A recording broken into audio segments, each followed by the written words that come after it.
Aujourd'hui, on va parler de modulation. Alors, qu'est-ce que c'est qu'une modulation? C'est changer de tonalité. Donc, c'est d'aller d'une tonalité à une autre tonalité. Donc ça, c'est la modulation.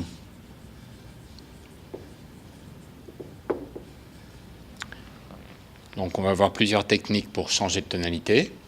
Et il existe un autre mot qui est l'emprunt,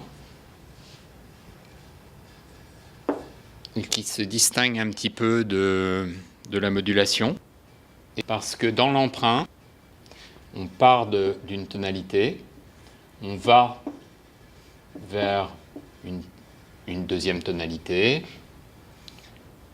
et on finit dans la tonalité initiale. Ça peut être répété autant de fois qu'on le souhaite.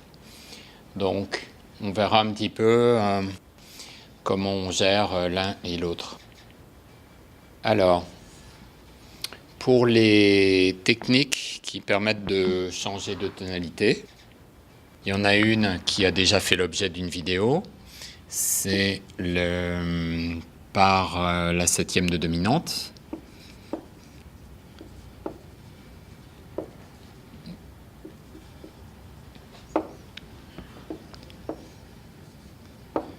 C'est le cinquième degré 7. Il y en a une autre qui fonctionne très bien avec les tonalités proches. C'est la méthode par les accords communs.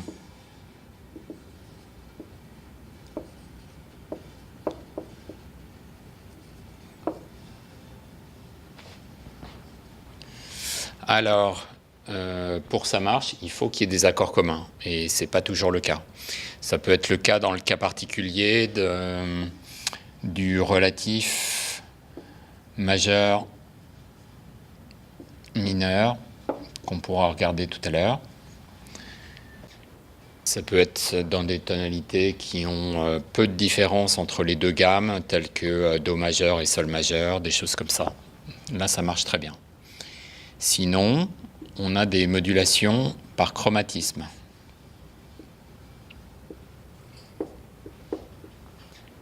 Ça, c'est une méthode très puissante qui permet d'aller d'une tonalité à une autre tonalité très éloignée.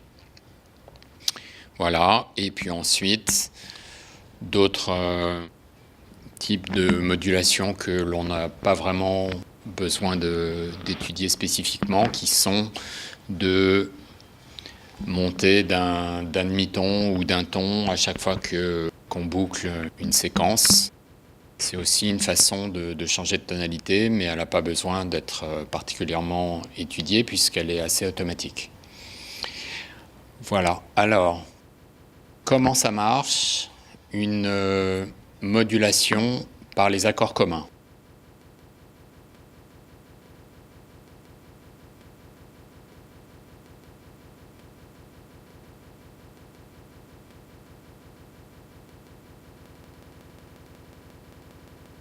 Si j'ai deux gammes assez proches, comme Do majeur et Sol majeur, donc j'ai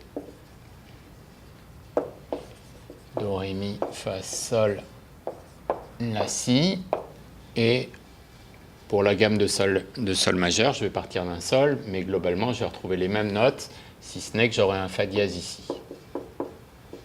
Voilà, mais toutes les notes seront les mêmes. L'idée, c'est que à chaque fois que j'entends un Fa bécard, c'est le territoire de Do. Donc, entendre un accord, entendre une mélodie qui possède un Fa bécard, c'est me ramener au territoire de Do. Le but, c'est d'aller vers le territoire de Sol. Alors, ce que je fais ici, c'est que il y a un no man's land ici qui appartient aux deux. C'est le les accords communs. Alors ça va être par exemple l'accord de Do, l'accord de Mi mineur,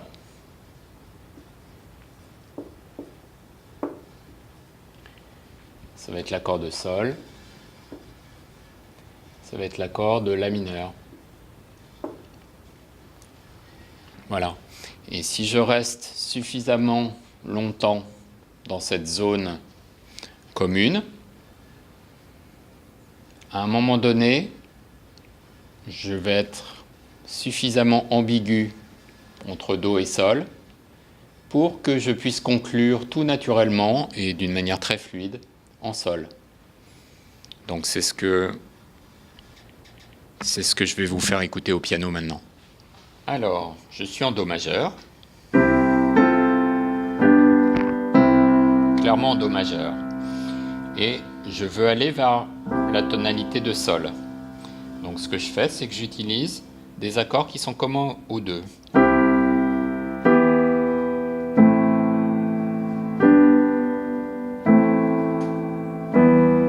Et au bout d'un moment, je me rends compte que je ne suis plus très sûr d'où je suis.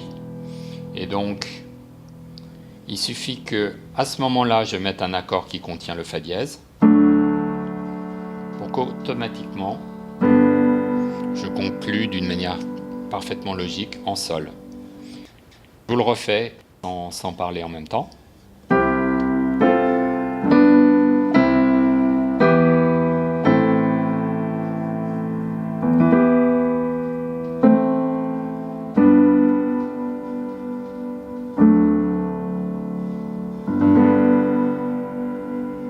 Voilà, c'est tout à fait fluide.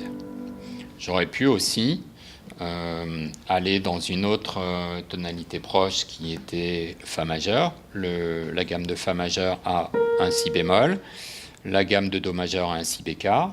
Donc en appliquant exactement le même principe, c'est-à-dire les accords qui sont communs aux deux, je vais aller sur la gamme de Fa. Alors allons-y. Je marque bien ma tonalité de Do, pour qu'on soit bien d'accord sur le point de départ.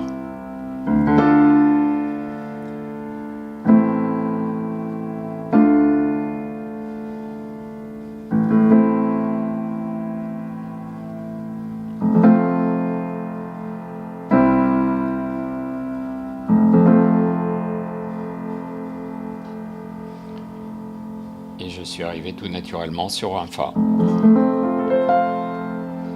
Voilà, d'une manière très fluide. Une chose que je vais vous montrer et qui occasionne beaucoup d'erreurs chez les élèves, c'est comment s'assurer de la tonalité dans laquelle vous êtes. Parce que très souvent, je remarque que les élèves composent en pensant être dans une tonalité alors qu'ils sont dans une autre. Et parfois, deux tonalités peuvent partager les mêmes notes. Donc le fait de dire « j'ai que des touches blanches, donc je suis forcément en Do », eh bien ça ne marche pas. Donc il faut un autre moyen pour savoir dans quelle tonalité on est. Et pour ça, la seule méthode qui marche, c'est de se dire sur quel accord je peux terminer. Sur quel accord j'ai le sentiment que mon morceau est fini. Alors, je ne vous dis pas dans quelle tonalité je suis, et on va le tester ensemble.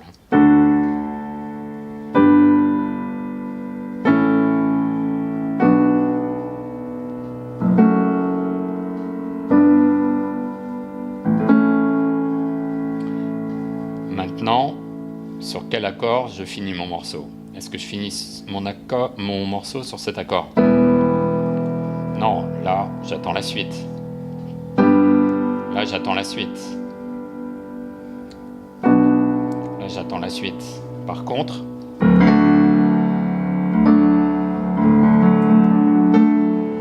là, j'ai fini. Alors, je regarde ce que c'est comme accord. C'est l'accord de Ré majeur. Ça signifie que j'étais en Ré majeur. Maintenant, je continue.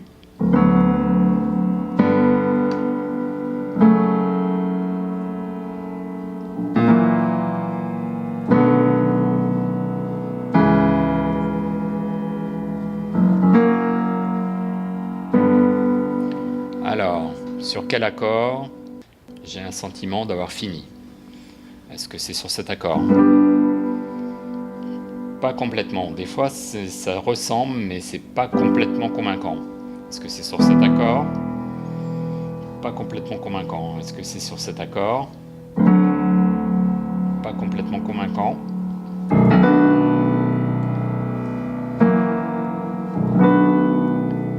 Là, je peux finir là sur cet accord. Donc, je suis en si mineur. C'est uniquement en se posant cette question, sur quel accord mon morceau est vraiment complètement terminé, qu'on peut avoir la certitude de ce qu'on est en train de faire. Alors, maintenant, on va voir les modulations par chromatisme. Alors, la modulation par chromatisme, c'est une méthode très puissante. Mais comme elle est très puissante, elle peut être brutale. Donc, ça demande beaucoup d'expérience pour l'utiliser. La théorie n'est pas très compliquée, mais la pratique demande de repérer ce qui marche et ce qui ne marche pas, et de l'adapter surtout à son propre style. Parce que ce qui est vrai pour Prokofiev ne l'est pas pour Mozart et ne sera probablement pas ce que vous choisirez vous par rapport à votre propre musique. Alors, mettons que j'ai deux gammes déjà assez éloignées. Je ne vais pas prendre l'extrême, mais je vais prendre la gamme de Mi majeur. Donc, je pourrais l'écrire à partir d'un Mi, mais pour avoir la correspondance avec Do majeur, je vais l'écrire juste en dessous. Donc ça va me faire Do dièse, Ré dièse, Mi, Fa dièse, Sol dièse, La et Si. Si je voulais faire par les accords communs, j'aurais pas grand-chose comme accord commun. Je pense même qu'il doit probablement pas y en avoir du tout.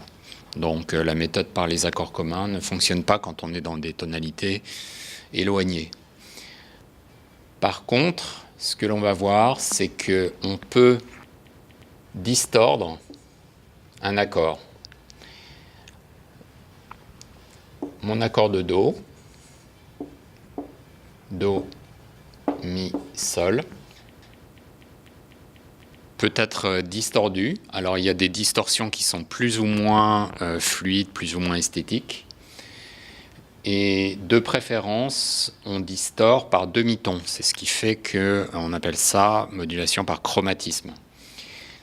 Parce que cet accord de Do va se transformer en un accord de Mi. Comment?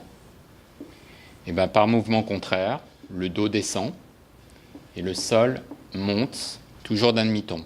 Donc le Mi reste en place, mais ici, je passe à un Sol dièse, et en dessous du Do, je passe à un Si, et Mi, Sol dièse, Si, c'est mon accord de Mi. Donc, évidemment, je vais faire un enchaînement d'accords, je ne vais pas juste faire ces deux-là, mais j'aurais fait le gros du travail, puisque je suis passé d'un accord de Do à un accord de Mi. J'ai plus qu'à faire un petit peu de complément pour que ça sonne bien. Une autre façon de procéder, toujours sur le même principe, admettons que je veuille aller de Do majeur à Mi bémol.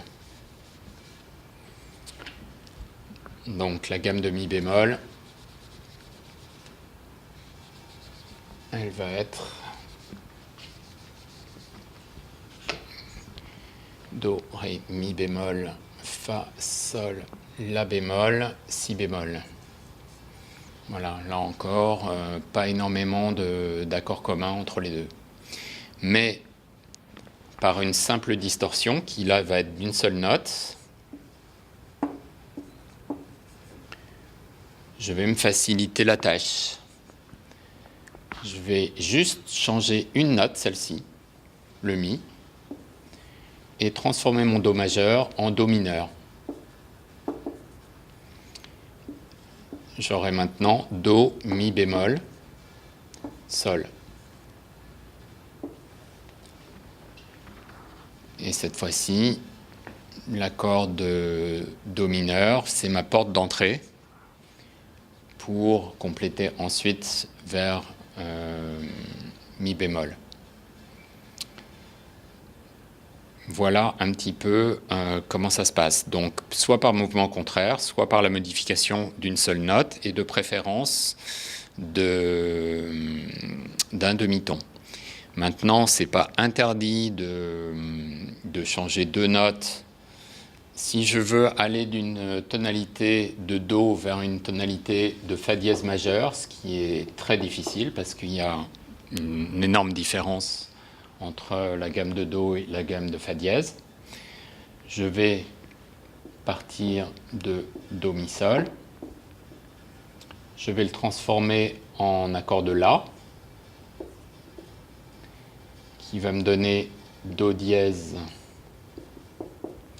Mi, La. Et ensuite, je vais faire Do dièse,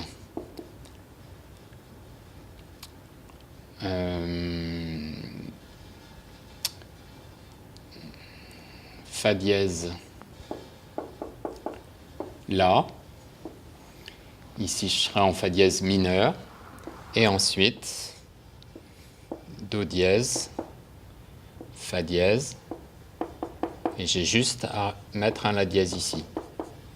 Alors, c'est un des chemins possibles. C'est juste une explication de principe. Et je vais me mettre au piano et on va écouter un petit peu ce que ça peut donner. Ok, donc pour les modulations chromatiques, on a vu l'exemple pour aller de Do vers Mi.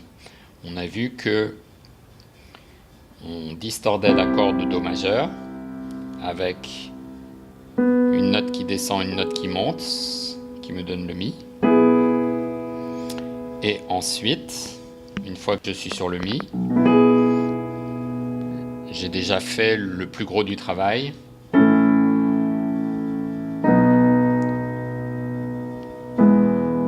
Pour terminer en Mi. J'ai fait le plus gros du chemin dans ma transformation. Maintenant, si je veux faire des choses plus complexes, il va falloir que je fasse des chemins intermédiaires. Alors, avant de faire le cas le plus compliqué, je montre que si je veux aller dans une tonalité en bémol, je peux transformer mon accord majeur en accord mineur. Une fois que mon accord est transformé en mineur, je peux aller vers une tonalité en bémol. Donc ici, je voulais aller vers Si bémol. J'ai transformé mon accord de Do en Do mineur, qui est le deuxième degré de Si bémol. Donc ensuite, en faisant un Fa, j'ai une cadence qui va vers Si bémol. Si je veux continuer et aller vers Mi bémol, je peux aller soit d'abord en Si bémol et ensuite en Mi bémol,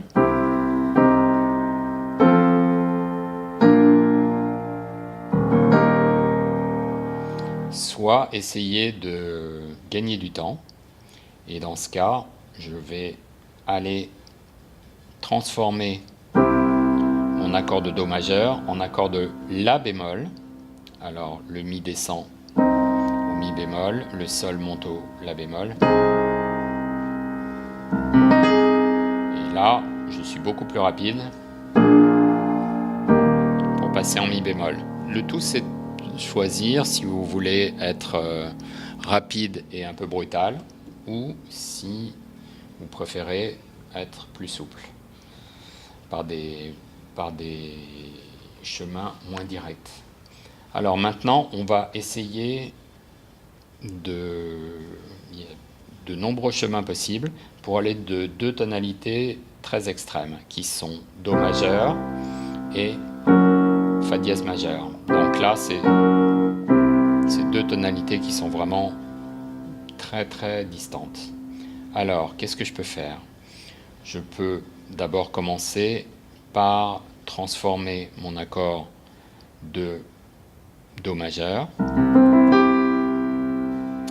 en La majeur. Dans ce cas, le Do devient Do dièse, le Sol devient La.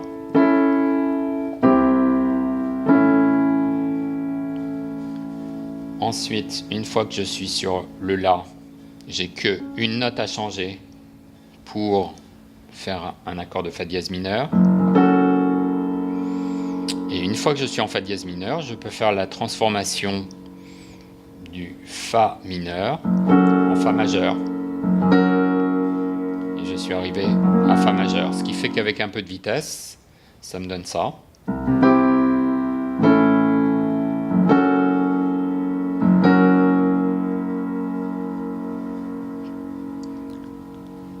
Donc c'est une méthode assez radicale pour aller loin, mais qui peut être brutale si on le fait directement. Je vous donne un autre chemin pour obtenir exactement la même chose.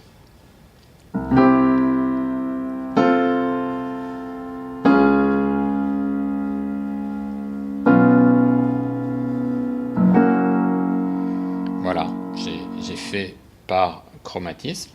J'ai fait d'abord l'accord de Do, ensuite l'accord de Fa. Là, pour l'instant, je n'ai pas fait de chromatisme.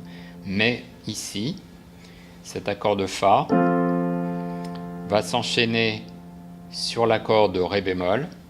C'est-à-dire que le Do va monter d'un demi-ton et le La va descendre d'un demi-ton. Et ce Ré bémol, c'est le 5e degré de Sol bémol qui est aussi Fa dièse. Voilà.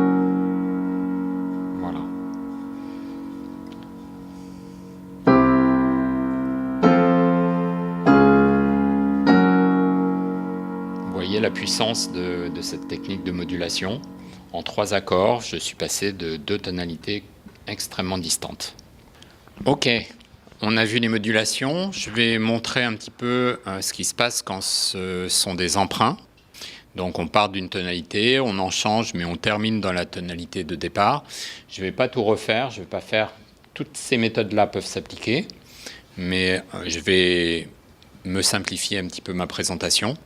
Et je vais faire juste des emprunts par septième de dominante. Donc, imaginons un enchaînement d'accords très simple. Par exemple, Mi mineur, La mineur, Ré mineur, et puis voilà, Sol, Do, Sol, Do.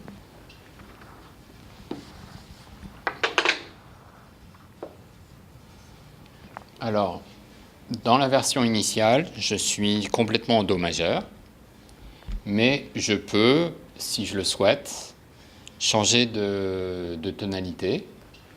Par exemple, si je fais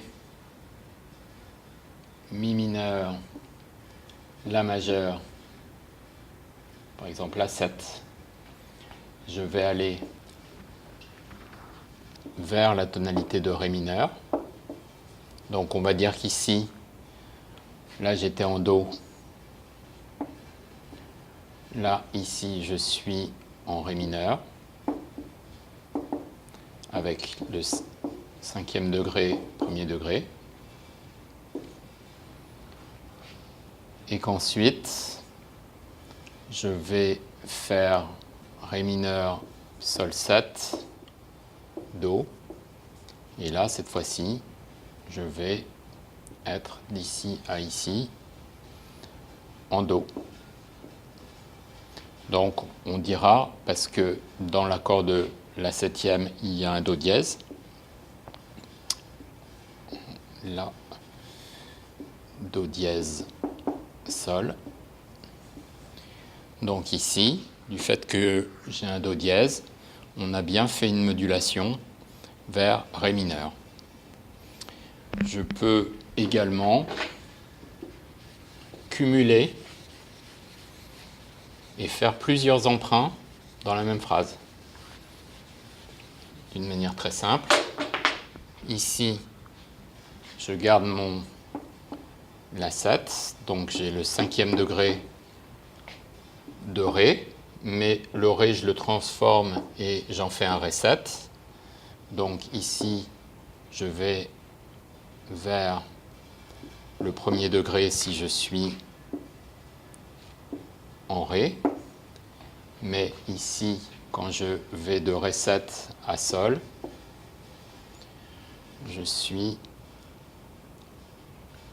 sur un 2, 5, 1 en Sol.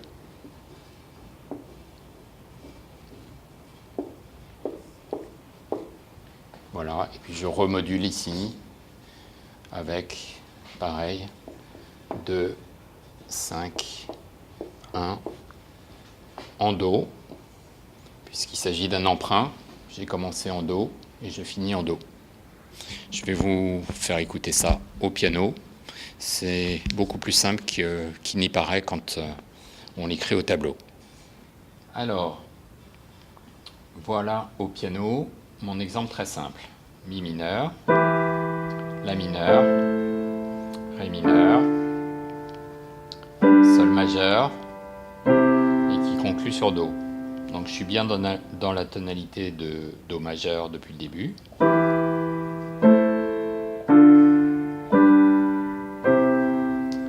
Alors, ce que j'ai proposé,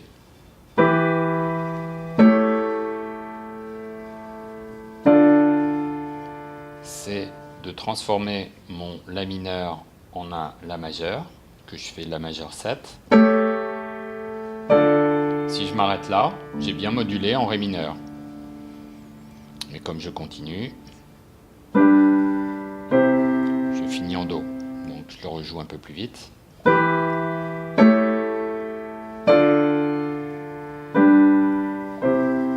Voilà. Et dans mon deuxième exemple au tableau, j'avais changé l'accord de La et l'accord de Ré. Ça donne ça. Je change mon accord de La, qui va vers la tonalité de Ré, mais comme j'ai transformé mon Ré, ça ne s'arrête pas là. Et le Ré m'entraîne vers la tonalité de Sol. Donc là, si je m'arrête là, j'ai modulé en Sol. Mais comme je continue, j'arrive sur Do. En vitesse plus rapide, ça donne ça.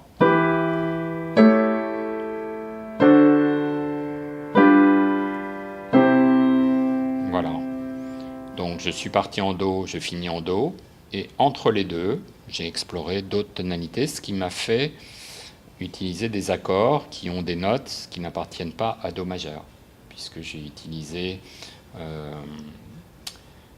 un Fa dièse et un Do dièse, parce que c'est des notes qui appartenaient aux tonalités intermédiaires, et c'est le principe de l'emprunt.